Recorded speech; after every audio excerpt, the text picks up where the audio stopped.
What's up, folks? Welcome back to TacticalTortoise. My name is Trevi, and today we're talking about Snot Goblin gaming. Now, if you've been watching TacticalTortoise for a while, you'll know that Snot Goblin Gaming has been a close partner for over a year now. I've talked about their Kickstarters in the past, and they even sponsor my live stream coverage, so huge thanks to them for making this channel possible. Snot Goblin Gaming is a relatively recent addition to the tabletop gaming sphere, but they came out of the gate swinging with an incredible set of modular plastic ruin terrain that is good for both competitive and casual play in a variety of games, but most notably Warhammer 40,000. And while I've talked about their products in the past, I have never actually broken down an entire terrain set from Snot Goblin. So with that, it's time to do a little bit of an unboxing. Today we're going to be looking through an entire VIP set of their terrain. This is enough components to build out terrain for an entire table. Now, this is a ton of terrain, but it won't break the bank. These sets are already about half as expensive as an equivalent amount of terrain directly from Games Workshop, the officially branded stuff. And you can also find a discount code down in the video description that will get you VIP discounts for all of these sets, which is up to $80 off, I believe, a full set of terrain, which is a lot of money. And while I'm not an economist, I have heard that that is a good amount of money. Oh, that bag is so crinkly. Now, if you haven't seen these Snot Goblin pieces in the past, they are gonna blow your absolute mind. Each ruin terrain feature comes with a set of these base plates, and these are kind of like the important piece that makes the whole thing work. And I do appreciate that they are all individually bagged. I know there are some other terrain sets, like modular terrain sets that I've built in the past that just throw everything into a baggie. That gets nightmarish. Now, these little guys have slots in the corners that your walls and other sections will slot into. These also have puzzle piece fittings that will slot together very nicely, and everything press fits. It's all been engineered so it can be assembled and disassembled fairly easily. If you do paint these with them fully assembled, they'll probably stick together pretty tightly, so I don't know how much you're going to be able to pull them apart at that point, but it does allow you to pre-assemble the entire kit however you want it. You can also obviously paint them separately, and if you keep the tabs clear of paint, or at least mostly clear of paint, there's a little bit of give. It's enough so that they can press fit and not come out, but I think if you had a layer of primer on them, I don't think it would change things. So if you painted them all separately, you could keep them separate and then reconstruct your ruins however you wanted to. Now, these larger pieces will go in between these two tiles, and then there are smaller walls that can slot in to just fill out the edge of a wall if you're not going to use the entire structure. And there are also some corner pieces to help complete the look, which I have found in its own individual tiny baggie. All these little bits slot in together. There is a little space between them, but that gets filled by these support structures as well. So that can slot in there, and there is a little space in the base plate for that to hook into. Let's actually move these bags out of here.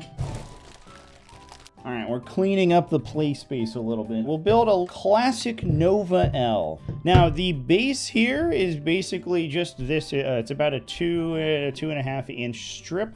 This means that you can use these if you want to for like a WTC style ruin, or at least the old WTC style ruins for 40K, where they just had this strip that would terminate on each end. Nowadays, most terrain sets place bases underneath these. So if you have a pre-existing set of terrain templates, the like 6x12 rectangles, for example, these can fit right on top of them with no problem. And then if you ever need to measure things, you can remove them as normal. So these function pretty well in both capacities, in my opinion. You can use them as an addendum to existing terrain bases if you have them, but you can also use them as standalone terrain features without needing the base, and you'll just treat these floors as the footprint. Now, I've said in the past when I've talked about Snot Goblin Gaming terrain tiles, but I am so impressed by how easily these things assemble. It's like kind of crazy because I have constructed a lot of other modular terrain features, both for 40K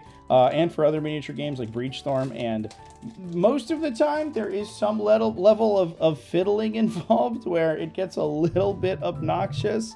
Not with these though, these just slot together just fine. We also have a set of pieces that can top out on these tiles to make it a little bit more natural. Top edge to the feature, looking good, boy. We have a little broken window as well, which can slot in on the top here to give us that rough upper edge. And I do appreciate that there is a little bit of a variety in the ruin pieces.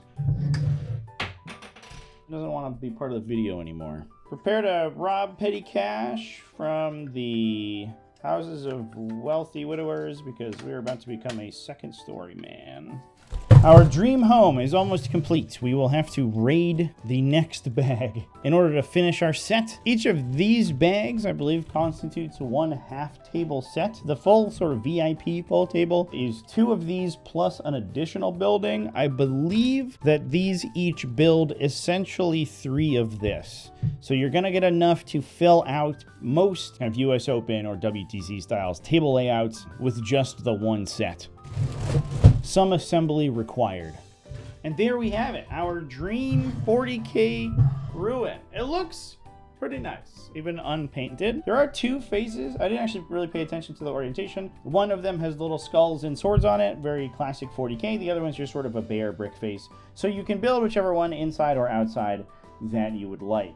If painting isn't your thing, Snot Goblin Gaming's next Kickstarter is going to be so rad for you. The next revolution in Snot Goblin Gaming's terrain technology is a printing system that is going to be able to pre-paint your terrain for you. I believe that this is just printed directly onto each piece, so you will be able to get pre-painted unassembled terrain that you can then build however you want. And these do have bare tabs. So the potential issue that I mentioned before, where the tabs could theoretically bind if you put primer on them, is not going to be the case for these little guys because their tabs are going to be permanently nice and clean. I don't have a full set of this to show you, and as I said before, we're going to be doing some more talking about that terrain stuff once we get closer to their Kickstarter, which is launching on November 5th. But if you go to the link in the video description right now, you can get this terrain, the unpainted version, in the full table variety with those big discounts that I mentioned before. And the value for this whole table is kind of crazy. It's with a discount, it's just over $200 for an entire table, which of hard plastic, resilient terrain that's not going to shatter. It doesn't take too long to assemble, especially compared to things like MDF. Those are kind of a pain to put together unless they have very little detail, whereas this doesn't have that same brittleness and is much easier to put together. So go check out the links in the video description to get access to those discounts. And big thanks to Snot Goblin Gaming for supporting the channel, sending me over this kit to take a peek at and helping me do what I do. We'll definitely be talking more about their painted terrain in the future, but for now, that's all I got to say.